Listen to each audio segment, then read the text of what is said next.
The garden of the Moulin Rouge was a sort of secondary dance area.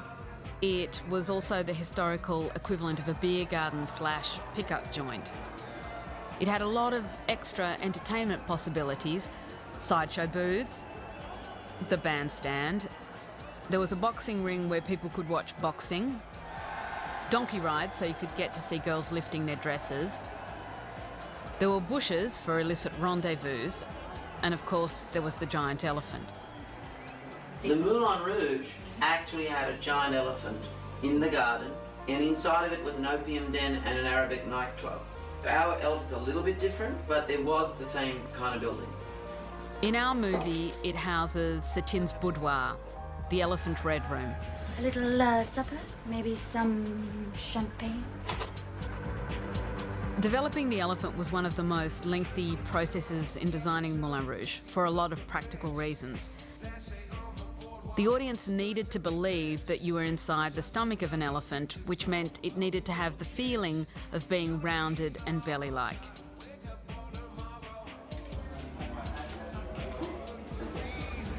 I don't know, I think it should be flat, but just very much, but not certainly no further. We also had to make a real scale elephant at about 30 foot or 10 metres tall. For the Moulin Rouge garden, we built two interpretations of it. The first one was a real life set with a 10-metre elephant, and the second version of the set was a 1:10 scale model that we shot to fill in any of the gaps of things that we weren't able to shoot on the real set.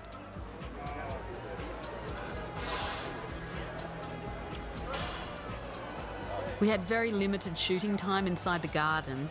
We were running over schedule and Star Wars was coming in hot on our heels. So we had to leave the garden after 4 days of shooting instead of the scheduled 7.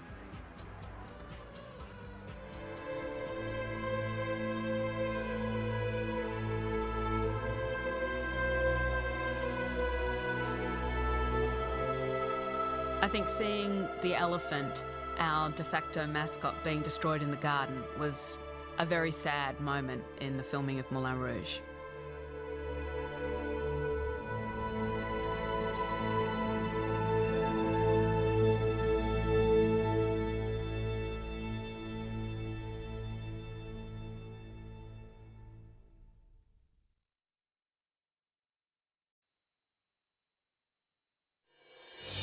Our Moulin Rouge wasn't just a historical Moulin Rouge. It was a conglomeration of historical fact and also research that we did on nightclubs and bordellos of the period.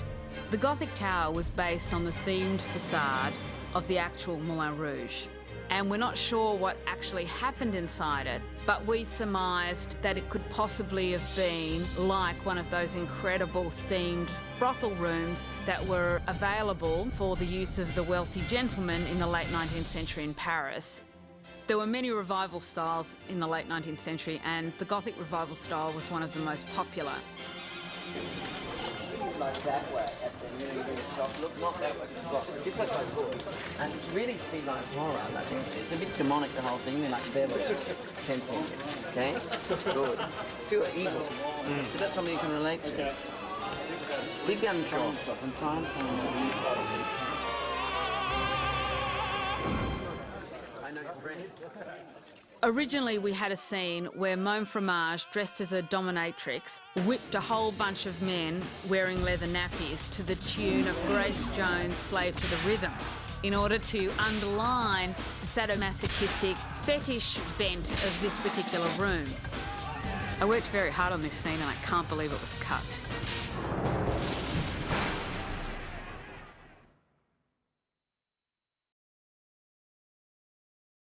From the very first stages of writing, based on the Orphean myth, you know, Orpheus was a young man who had a gift, a genius gift for song.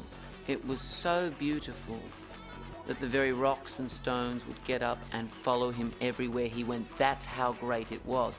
And it was essential in our film that Christian had an almost magical gift for poetry. Now, as soon as Craig and I started writing, you know, genius poetry, it became pretty clear that we weren't going to be able to do that job very well. Well, if his poetry is great songs of the 20th century, then it's a kind of a collection, a mad outpouring of all the great love songs. That's the bigger notion in the film for the audience, which is, even if you're not a prostitute in Moulin Rouge, many people sleepwalk through life going, I got hurt once, I'm not having an emotional life. So you've got to open people up to the notion of emotional life, but what's the argument? Beauty of his words and talent make her fall in love with it. Yeah, but what words did he say? You do need a ballad that they sing together as a piece of drama.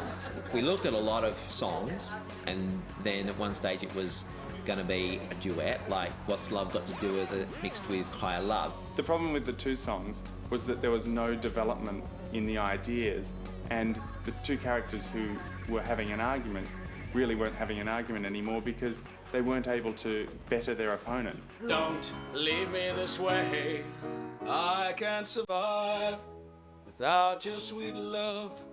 Oh baby, don't leave me. You think that people would have had enough of the love song? What bringing many more songs into the equation did was that each character was suddenly armed with new ammunition to top the other character. The idea behind the argument was, but love is the greatest thing to live for, from Christian, whereas Satin was, no, I'm a career girl, I can't afford to love. We've turned a song that's formerly known as, just sung by one character. We can be heroes, just for one day. We had to find popular song that all the audience could agree or sign off on to tell that argument, to make that argument work. Songs that have only ever been sung in one voice are suddenly being turned into dialogue between two people. We could be heroes just for one This day. is something of the style of the Red Curtain cinema, of taking something that at the heart of it is very beautiful and powerful. Just return it around, look at it from another angle. We've had to stretch and bend the very mechanics of music licensing to fit our story. The writing of the love melody came from a dramatic need for Christian to make Satin break her golden rule and fall in love. Look at these songs you think you know and discover them and experience them in a new and different way. Just for one day, we can be heroes forever and ever. We can be heroes just because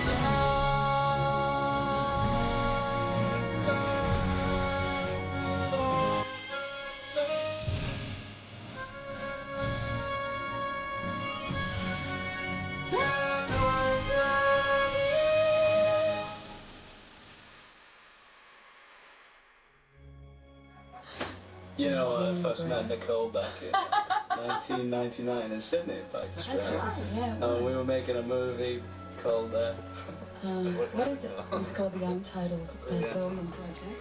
So we've known each other for about 25 years now, and we've been drinking together for 15. So we're going to sing a love song. And it goes something like this.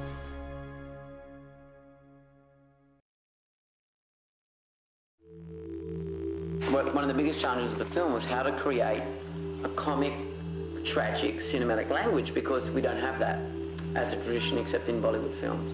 He's gonna kill me!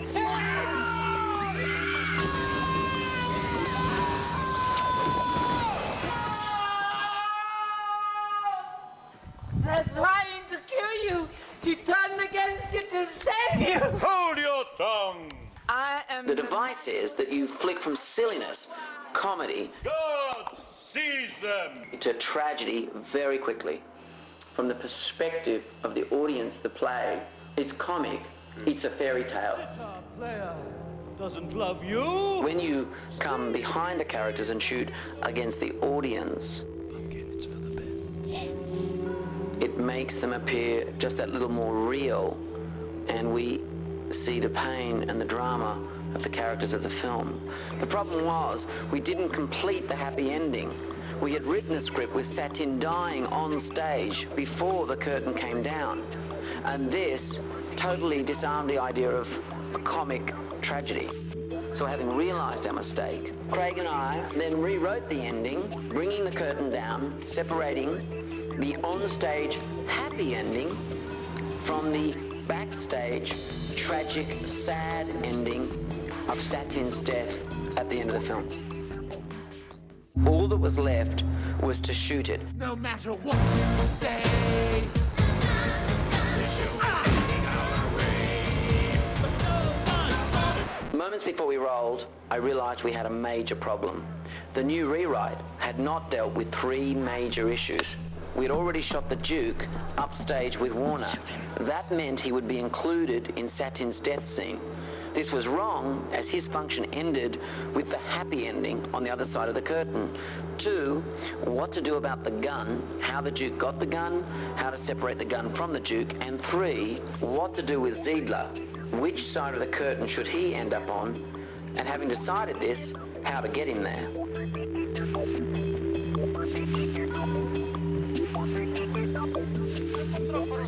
Here's my ending, right? We're trying to resolve the end of the movie. Isn't there any privacy? The Duke is all the way down the end of the... He's leaving to go around backstage, so he's gone right down the end of the aisle. He sees the gun, right? And he thinks, no, no, my way. And he runs, he picks up the gun. He's running towards the stage. He's really jealous, he goes, it's gonna head my way. Dying, gun coming down, sign on, mission set. He's going my way, dying day, running towards the stage, running slow-mo, gonna hit the couple. Boom, pull back, his face goes back, he's falling back, the gun goes up in the air. It's Ziegler. Ziegler's made the decision that he chooses the artist side, not the side of the financier.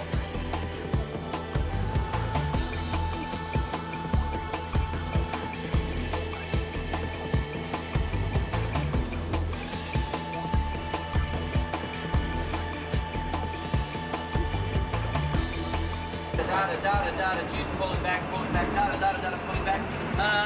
Curtain closes.